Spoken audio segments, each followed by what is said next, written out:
Hello my dear students, मैं ब्रजेश शर्मा आप सभी का स्वागत करता हूं आपके अपने चैनल ब्रजेश शर्मा MSL पर।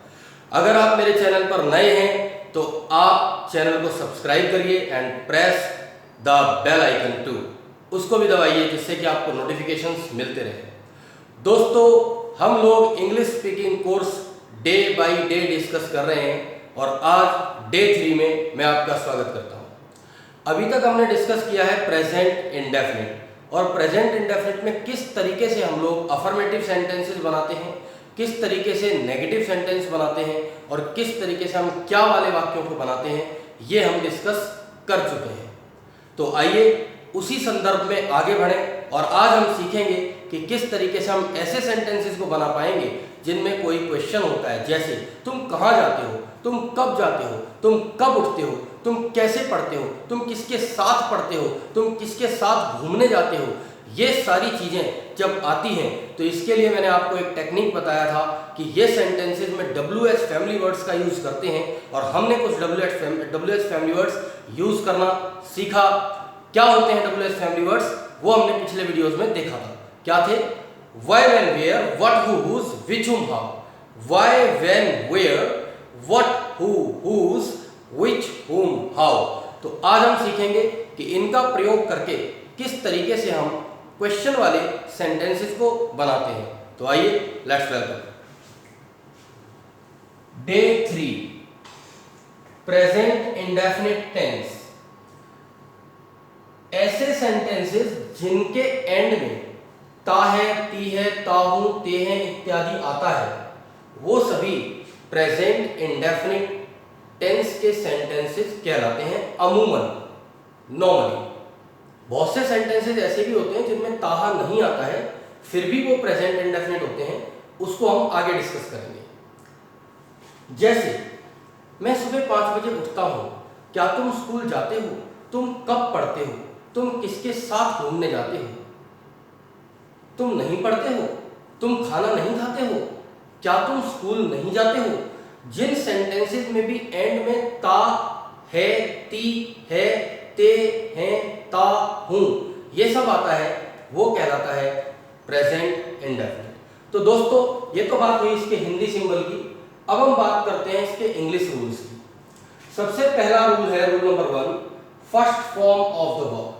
प्रेजेंट इंडेफिनिट में हमेशा first form of the verb का यूज किया जाता है, बस। सेकंड रूल है first form of the verb plus S और ES with third person singular, यानी जब भी कभी थर्ड पर्सन सिंगुलर आता है तो उसके साथ हम first form of the verb में एस और ईएस ऐड करके फिर यूज करते हैं। For example, third person singular हमारे होते हैं ही एंड सी। इसके अलावा कोई नाम भी हो सकता है, जैसे राम, सीता। जब भी ही या सी से सेंटेंस बनेगा या राम या सीता किसी के नाम से बनेगा तो वो कहलाएगा थर्ड पर्सन सिंगुलर, और उस कंडीशन में हम first form of the verb के साथ एस और ईएस को भी ऐड करते हैं। जैसे गो का गोज, ईट का ईट्स, स्लीप का स्लीप्स, इस तरीके से। आगे बढ़ते हैं rule number 3, do, does plus first form of the verb. दोस्तों, प्रेजेंट इंडेफिनिट के अंदर केवल 2 ही हेल्पिंग वर्ब्स यूज किए जाते हैं, एक डू और दूसरा डज। डू और डज के साथ हमेशा first form of the verb का ही प्रयोग किया जाता है। डू और डज का यूज हम कब करते हैं और क्यों करते हैं? जब भी हमें नेगेटिव सेंटेंस बनाना हो, या क्या वाला वाक्य बनाना हो, या कोई WH फैमिली वर्ड वाला वाक्य बनाना हो, तो ऐसी कंडीशन में हम डू और डज का प्रयोग करते हैं, और डू और डज के साथ हमेशा first form of the verb का ही यूज किया जाता है। आइए लेसन की ओर बढ़ते हैं। मैंने एक सिंपल सा वर्ब यहां पर लिया है, टू गो, जाना, गो, वेंट, गॉन। तो आप देख रहे हैं कि यहां पर फर्स्ट फॉर्म है गो, सेकंड फॉर्म वेंट और थर्ड फॉर्म है गॉन। मैंने एक सेंटेंस लिया, मैं स्कूल जाता हूं, मैं की इंग्लिश आई। First form of the verb, तो first form of the verb यहां पर है गो, आई गो। अब ये कहां जाता है? स्कूल। तो मैं स्कूल जाता हूं, तो डेस्टिनेशन जब आता है तो हम लिखते हैं टू लगा करके, आगे वो स्थान लिख देंगे जहां पर जाना है। तो मेरे साथ बोलेंगे, मैं स्कूल जाता हूं, आई गो टू स्कूल। तुम स्कूल जाते हो, यू गो टू स्कूल। वे स्कूल जाते हैं, दे गो टू स्कूल। हम स्कूल जाते हैं, वी गो टू स्कूल। वह स्कूल जाता है, ही गोज टू स्कूल। वह स्कूल जाती है, सी गोज टू स्कूल। तो आपने देखा ही और सी के साथ गो के साथ ईएस लगाया और वो बन गया गोज। आपको घर पे भी इसी तरह से प्रैक्टिस करनी है। अगर मैं एक सेंटेंस लिखवाता हूं तो आपको उसको सभी पर्सनल प्रोनाउंस के साथ में बोल करके प्रैक्टिस करनी है, जिससे कि आप ज्यादा से ज्यादा सेंटेंसेस बना पाए। मैं स्कूल नहीं जाता हूं। नेगेटिव सेंटेंसेस में मैंने आपको बताया है कि नॉट हमेशा फर्स्ट हेल्पिंग वर्ब के बाद आता है। अगर कोई भी यूजर इस लेसन को डे 3 को देख रहा है और उसे नेगेटिव सेंटेंस में या क्या वाले वाक्यों में कोई प्रॉब्लम आती है तो डोंट वरी, आप डे 1 और डे 2 को भी अवश्य देखें, लिंक डिस्क्रिप्शन में दिया हुआ है। मैं स्कूल नहीं जाता हूं। आई के साथ हमेशा आता है डू। आई डू नॉट हमेशा फर्स्ट हेल्पिंग वर्ब के बाद आता है। तो I do not go to school. मैं स्कूल नहीं जाता हूं, I do not go to school. तुम स्कूल नहीं जाते हो, you do not go to school. वे स्कूल नहीं जाते हैं, they do not go to school. हम स्कूल नहीं जाते हैं, we do not go to school. वह स्कूल नहीं जाता है, he does not go to school. वह स्कूल नहीं जाती है, she does not go to school. आपने देखा ही और सी के साथ मैंने डज लगाया और डज के साथ मैंने first form of the verb go का ही यूज किया। फिर से एस और एस लगाने की कोई जरूरत नहीं होती है। क्या मैं स्कूल जाता हूं?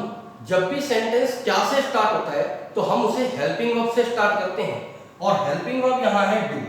तो ये बनेगा do I go to school और ये क्वेश्चन मार्क। तो क्या मैं स्कूल जाता हूं? Do I go to school. क्या तुम स्कूल जाते हो? Do you go to school. क्या वे स्कूल जाते हैं? Do they go to school. क्या हम स्कूल जाते हैं? Do we go to school. क्या वह स्कूल जाता है? Does he go to school. क्या वह स्कूल जाती है?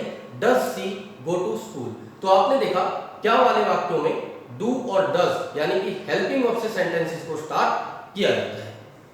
आगे देखते हैं, क्या मैं स्कूल नहीं जाता हूं? सेंटेंस स्टार्ट हो रहा है क्या से, तो हेल्पिंग वर्ब बनती है do. Do I not go to school.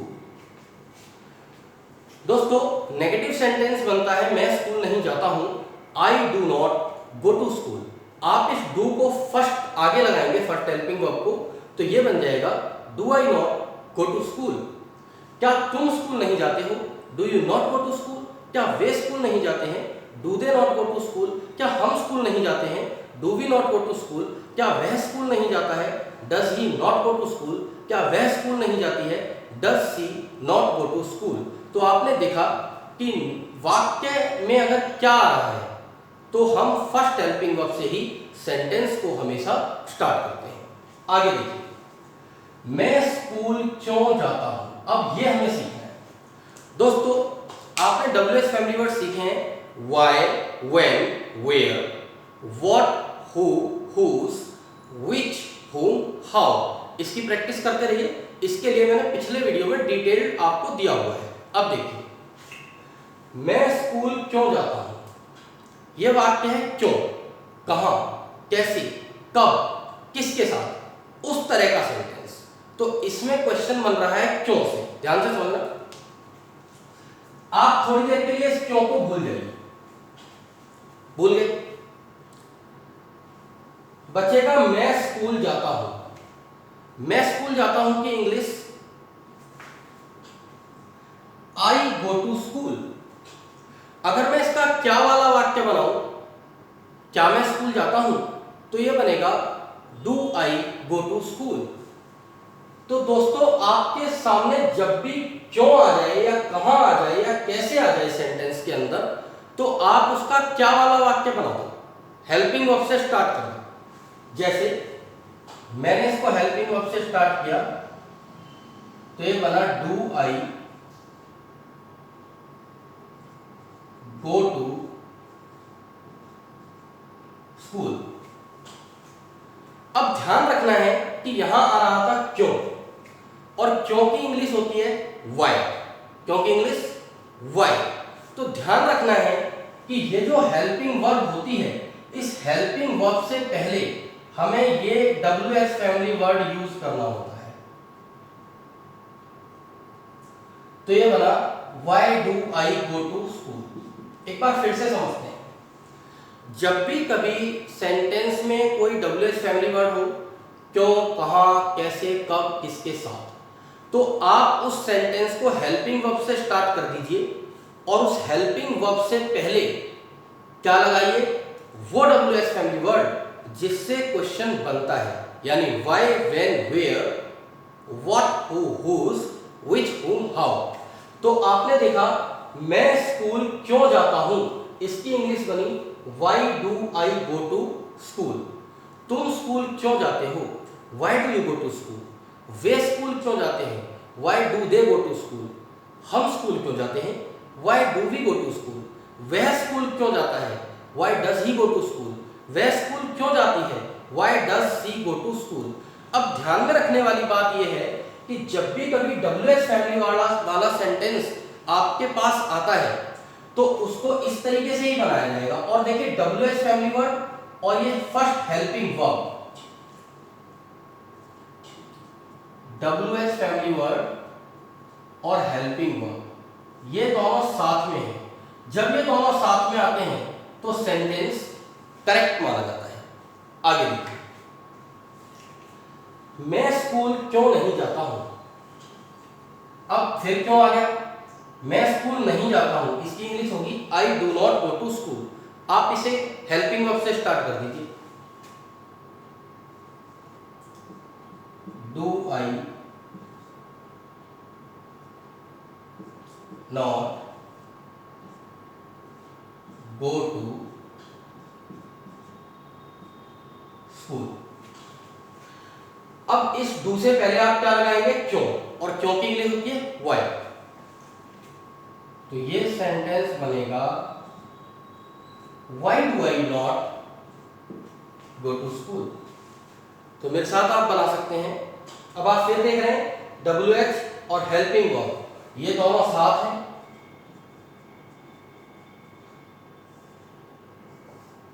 Sentence correct. तो देखिए, मैं स्कूल क्यों नहीं जाता हूं, why do I not go to school. तुम स्कूल क्यों नहीं जाते हो, why do you not go to school. वे स्कूल क्यों नहीं जाते हैं, why do they not go to school. हम स्कूल क्यों नहीं जाते हैं, why do we not go to school. वह स्कूल क्यों नहीं जाता है, why does he not go to school. वह स्कूल क्यों नहीं जाती है, why does she not go to school. Okay. कई स्टूडेंट ऐसा सोचते हैं कि सर आप डू नॉट, डज नॉट इस तरह से पढ़ा रहे हैं, आप डोंट या डजंट क्यों नहीं पढ़ा रहे हैं। दोस्तों, क्योंकि मैं ऑनलाइन पढ़ा रहा हूं और मेरे सामने स्टूडेंट्स नहीं हैं, तो मैं जज नहीं कर सकता किस स्टूडेंट का क्या लेवल है। दूर दूर के लोग भी इस चैनल को देख रहे हैं, आने वाले समय में और भी दूर दूर के लोग भी देखेंगे। एक ग्रामीण बच्चा सोचिए उसका क्या लेवल होगा अगर वो स्कूल भी नहीं जाता और वो अंग्रेजी बोलना सीखना चाहता है। तो ऐसी कंडीशन में हमें बिल्कुल बेसिक से धीरे धीरे सावधानी से चलना होगा। बस आप विश्वास बनाए रखिए, हर चीज सिखाऊंगा। अभी डू नॉट, डज नॉट सीखा है, डोंट, डजंट भी सीखेंगे, फिर एंड भी सीखेंगे। अभी आप ऐसे बोल रहे हैं आई गो, फिर आप बोलेंगे आई गो, फिर आप बोलेंगे आई गो। So I'll give you everything whatever necessary to become a skillful speaker of English language। दोस्तों, ये यात्रा एक्सेंट ट्रेनिंग तक जाएगी, कंप्लीट स्पीकर बनाऊंगा आपको। बस धैर्य रखिए और ध्यान से पूरा वीडियो देखिए। अब हम एक सेंटेंस लेते हैं, तुम जल्दी क्यों नहीं उठते हो। अब यहां आ गया क्यों। तुम जल्दी नहीं उठते हो, उठने की इंग्लिश गेट अप। तो इंग्लिश बनेगी यू, नॉट हमेशा फर्स्ट हेल्पिंग वर्ब के बाद आता है। You do not get up early. क्यों वाला वाक्य है तो हम इसको हेल्पिंग वर्ब से स्टार्ट करेंगे, यानी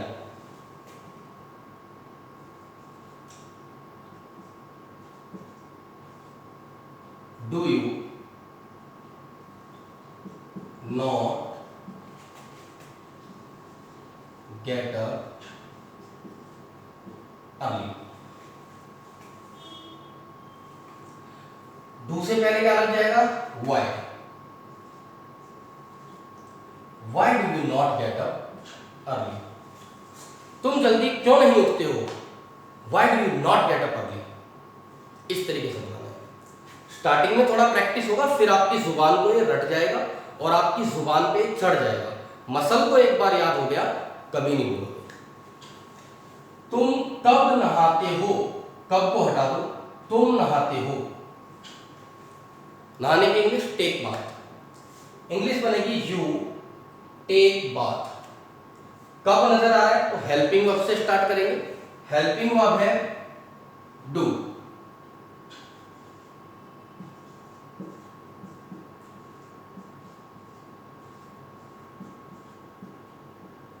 डू यू टेक बाथ। अब डू से पहले लगाएंगे कब।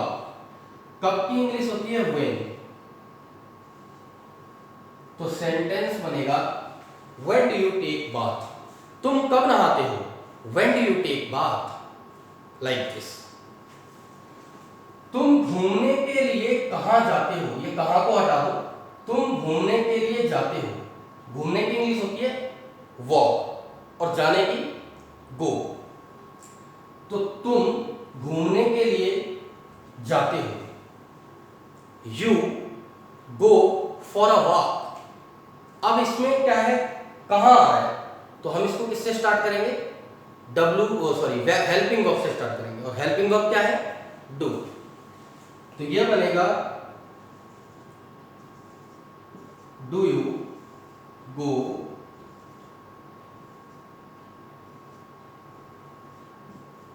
For a walk. लेकिन अब इसमें आ गया कहां, और कहां की इंग्लिश होती है वेयर। तो हम इसके आगे यूज करेंगे वेयर। तुम घूमने के लिए कहां जाते हो, where do you go for walk. आप इसको ऐसे भी यूज कर सकते हैं, where do you go for walking. दोस्तों वैसे नॉलेज के लिए सीख लो, आगे प्रेपोजिशन में डिटेल में सीखेंगे।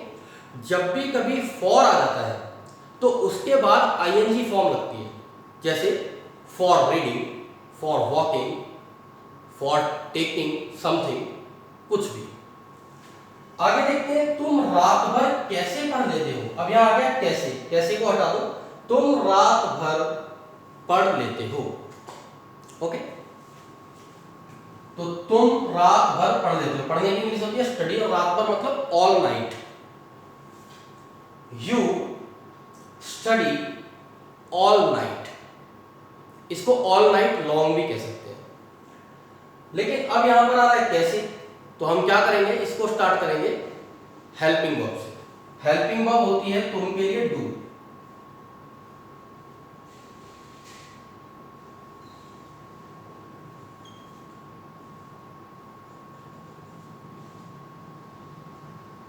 डू यू स्टडी ऑल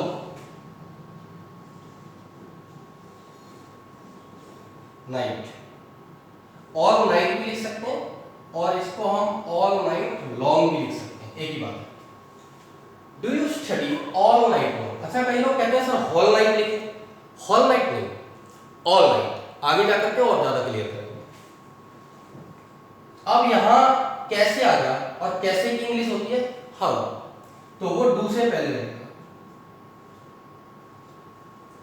तुम रात भर कैसे पढ़ लेते हो, how do you study all night long. तुम रात भर कैसे पढ़ लेते हो, how do you study all night long. अगर यहां बन जाए वह रात भर कैसे पढ़ लेता है, वह का मतलब ही, तो अब इसका सेंटेंस ऐसे बनेगा, वह रात भर कैसे पढ़ लेता है। मैं बोल रहा हूं सेंटेंस, लिख नहीं रहा। वह तो बनेगा तो ऐसे हाउ, लेकिन वह के साथ आता है डज, यहां आ जाएगा ही स्टडी ऑल नाइट लॉन्ग। तो आपने देखा अगर सेंटेंस में ही आ जाएगा या सी आ जाएगा, फॉर्मूला वही रहेगा कि भाई आप हेल्पिंग वर्ब से सेंटेंस को स्टार्ट कर दीजिए और उससे भी पहले क्या लगाइए, WH फैमिली वर्ड, जिससे सेंटेंस में क्वेश्चन पूछा जाए। तो आई होप कि आप अच्छे से समझे होंगे। और एक चीज विशेष ध्यान रखनी है कि इन सभी सेंटेंसेस में WH फैमिली वर्ड और हेल्पिंग वर्ब दोनों साथ होते हैं। आप देख रहे हैं why do, when do,